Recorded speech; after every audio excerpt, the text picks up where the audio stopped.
Hi, peace, light, and love, and this is the third part of my book review, A Brief Lunacy. I might have been able to do it in one piece, but I had to read it very gradually. And I've chosen this place because it's the most peaceful place I found in the neighborhood. So this is a book, it's called a novel. The definition of what type of book it is, I would like to not get into right now, except to say that this book really does make it difficult to stop reading it. And I fell during the course of reading and injured myself because I couldn't put it down and I just wasn't watching where I was going. This is how thrilling it is. So, A Brief Lunacy by a relatively unknown author called Cynthia Thayer.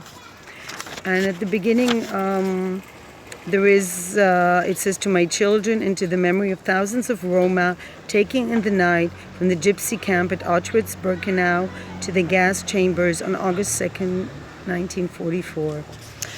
So I think it's very important when we read a book like this to realize that a few things have been achieved in this book. So I started reading out loud, and there are very violent scenes, which I think I don't want to get into. But there's a stranger that comes appears on their doorstep of this elderly couple, retired couple, a surgeon and his wife, who's a teacher, history teacher. Jesse is a history teacher, and Carl is a retired surgeon, whom you hear about certain things about the war. He doesn't like Germans that much. He has a German neighbor. And then this guy appears. This beautiful young man appears on their doorstep. And I think it's a sort of metaphor, because the Nazis were not ugly people, repulsive people. They came from quite an attractive tribe, the Germanic tribe in general, if you can generalize. They're quite attractive, educated people, and you wonder, they just appeared all of a sudden on this doorstep of history, it seems, and then what happens is just it's a sort of a plot within a plot, because the plot is this stranger being on their doorstep just when they're looking for their daughter who's mentally ill and escaped this institution, which is sort of like a halfway home, and they're quite worried about her. And when the stranger appears, it's not so clear. Is it the boyfriend? Is it a stranger? There's some clues. Is he who he appears to be? So there's a mystery, and at the same time, there's history as a background. So this man demands to know about the hidden secrets that Carl doesn't talk about, and what it's like to be a gypsy, and the fact that he is a gypsy, because he, at one point, it says, it was 2 days before the whole camp went to the ovens. Thousands of people, I've read about it at the library, they took them, orchestra playing until they took the orchestra. They all died. There were no gypsies left in Birkenau, and then they moved in more Jews. I think they needed the room, I don't know. So this stranger is asking and pushing to hear more and more, and he doesn't want to talk about it, but he's suddenly confronted with the abuse that his family underwent, and just that they humiliated them and took away their dignity. And I think it's very important to know that the Holocaust didn't just affect the Jews, and that it's actually important to note that it's an act of violence, first of all, and it's an act of abuse, the most extreme act of abuse, but it definitely not just the Jews, the gypsies, homosexuals, or anyone handicaps and mentally ill, which is why it's so brilliant that she used the mentally ill daughter, because the mentally ill daughter gets treated pretty well in society. She has a place. She's being treated. Whereas if she had lived during the Holocaust, during the World War II, she would have been probably sent to the gas chambers as well as everyone who was a bit different than what society wanted. It's a very important lesson, I think, to all societies. And I can say that as a Jew. I think if I wasn't Jewish, people would find it offensive. And at one point, when somebody said, oh, you know, it wasn't just the Jews that were killed, I found it offensive. But actually, it's important to remember that, yes, the Jews were the most famous victims, and they were targeted, but everyone that the Nazis did not find fit into society were executed. And it's so important to remember that racism is just an abuse, is just without an excuse. Which is why I find it very difficult to hear in the news that people are not punished because they're excused either for being an Arab or a Jew or whatever they are in this region. It goes both ways, I have to say. I think everybody should have to receive punishment for acting in violence against people, and they shouldn't be hiding behind ethnic identity as an excuse. I find it deplorable that people that have been abused themselves, and that means everybody in this region actually, the Arabs and the Jews, abuse each other, continue to abuse each other. It's very sad for me. So there's the background is the violin, which he tells him to play as he abuses the wife. And it was just, this story, this plot is actually a small little plot of the Holocaust where they used people that were musicians or artists, I don't know, in order to decorate the abuse, make it more grotesque, maybe hide it in some ways, I don't know. I'm trying to read something, but it's really hard, so maybe I'll just find the last passage.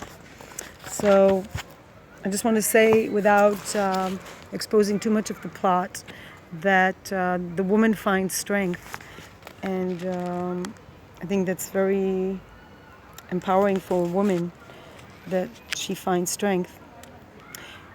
There is always a price to pay for every act we perform. The boys say all the right things, but I feel in their embrace and kind words a hesitancy, a fear of having a mother who could do such a thing. When Carl wraps his legs around me at night, I feel he needs me.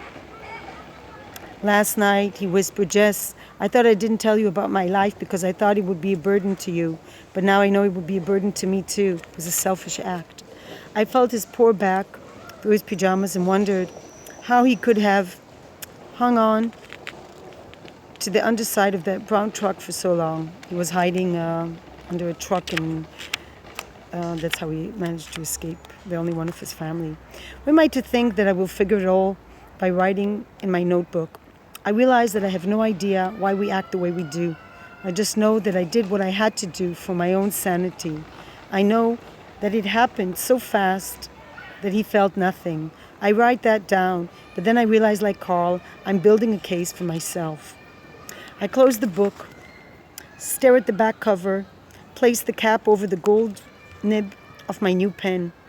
The place in the center of the table where the bullet went through is smooth. I can't find the wound with my hand, even when I close my eyes and trust my fingers. Then I feel the small hole in his back where the bullet entered. It's my burden to feel that hole forever. The turkey needs basting. That's Thanksgiving time. I chill the white wine before I begin to peel the potatoes. Through the kitchen window, I see them returning. They step at the boulder, lean against it as they talk. The wet flakes of snow build up on their shoulders and hair. Marta's hat is covered. I'm grateful she agreed to come for dinner.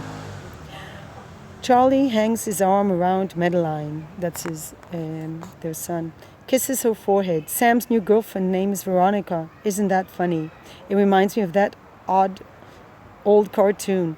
She's studying oncology. Carl likes her. They talk about hospitals and illness and surgery. Carl laughs. I can hear him, even through the falling snow and the window pane. I haven't heard him laugh much. Is that Sylvie's moon? That's her daughter. The laughter. I wave with my free hand. Yes, this Thanksgiving will be different. I have a new family, Carl's family, although I will never meet them. That's the family that he finally talked about that were murdered during the Holocaust. They are all dead, or perhaps they aren't. What about Charles, the cousin who rode into the Camargue Marsh? I have a new husband with weakness and sadness and guilt, whom I will learn to love all over again in a different way. Not Carl who fixes everything, picks me up, fixes my cuts, but a Carl who's real and who needs me now. And his violin. Last week he turned over the corner of a page in the phone book, highlighted. Violins and cellos, refurbished and repaired. And Sylvie, that's the daughter who's mentally ill. Yes, she's in the dark place now. Her family's destroyed. Her barn is burned down. But she will see the moon. That's a saying by Rumi. My barn burned down, I can see the moon. I will help her. We will talk about her father in the camp and Rolf. And perhaps she will emerge from the fairy darkness dancing. Carl opens the door. Behind him are my boys, with Madeline and Veronica and Marte. Carl has lost weight in the last few weeks. He walks as if it's difficult to pull his shoes from the floor, but he spreads his arms towards me. Yes, he loves me. I go to him. Carl, why do the gulls face the rising sun? Because they know it's going to be a day full of fish. My pet. So this book, A Brief Lunacy, talks about really how in a very, very dark period of humanity, people still were able to withstand all this pain because they had kept their ability to love.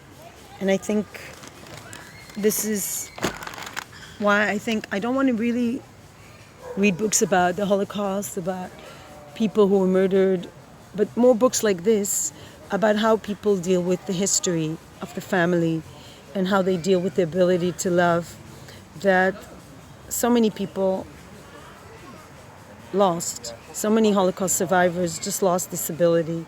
And even second generation face a very difficult problem of dealing with a world that could be so cruel to innocent people, to children, to people that were different, to anyone. And the descriptions of the horror and the abuse are difficult to understand. How people can behave in such a manner. We don't lack examples from the news. We have now the Kurdish people, and we have constant battles between people. But most people ignore it and live their own little lives. And I think it takes sometimes an event like that. Somebody storms into your home and reminds you of the past.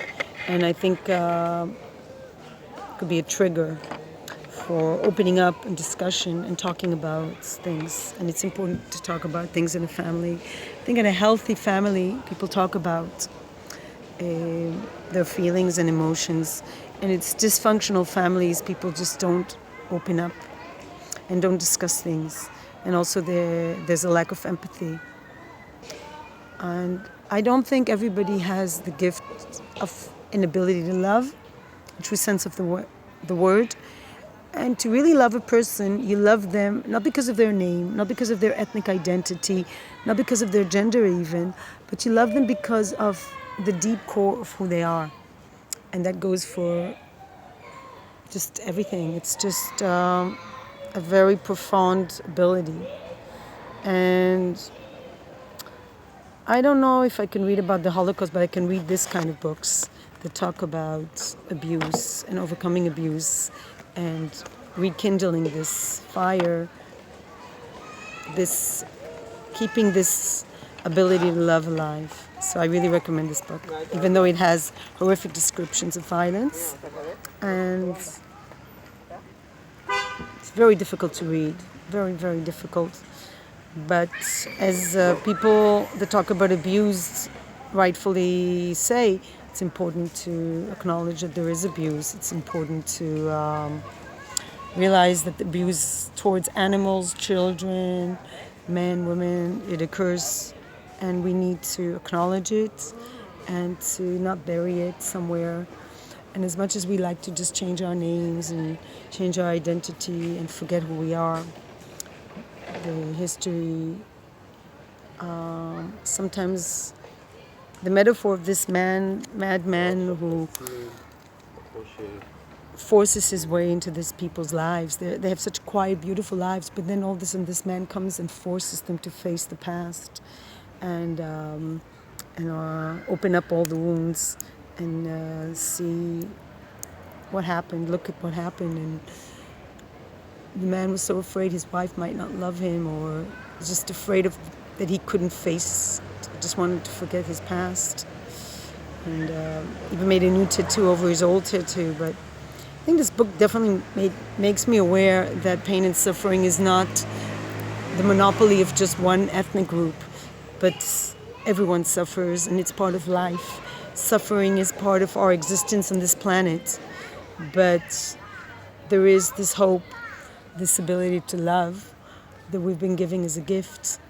And while I don't think everybody has this ability, the people that have this ability should celebrate it. And yeah, it's a very strong novel, and I hope to read more books from this writer, Cynthia. Her name is Cynthia Thayer. And it shows you what a relatively unknown writer can write a brilliant novel. Just think about the other Holocaust book I read, The Boy in the Striped Pajama, was also not written by a Jew.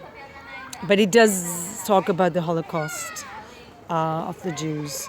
And sometimes I think these books touch me more deeply because they really are able to talk about it from not a sentimental point of view, more like as a force in history, and as a very dark force in history, and how the only remedy is really love. Love is the only answer. And we cannot understand people that are psychopaths. We cannot understand people that kill. We can't understand them. But we can embrace our ability to love and be thankful for that. So happy Thanksgiving to those who are celebrating, and always find something to be thankful for, as a teacher of mine says. And that's the key to our sanity. Touching upon the mental illness part, I think oftentimes mentally ill people are portrayed as violent people. While I think it is true that to be very violent and abusive, you have to be mentally unbalanced and have something seriously wrong with your mind. I still think that we have to remember that not every unbalanced mentally person, not every mentally ill person is violent. And some of them are capable of love as well. But it's just hard to understand them. And we need to not expect them to be like everybody else. Peace and love.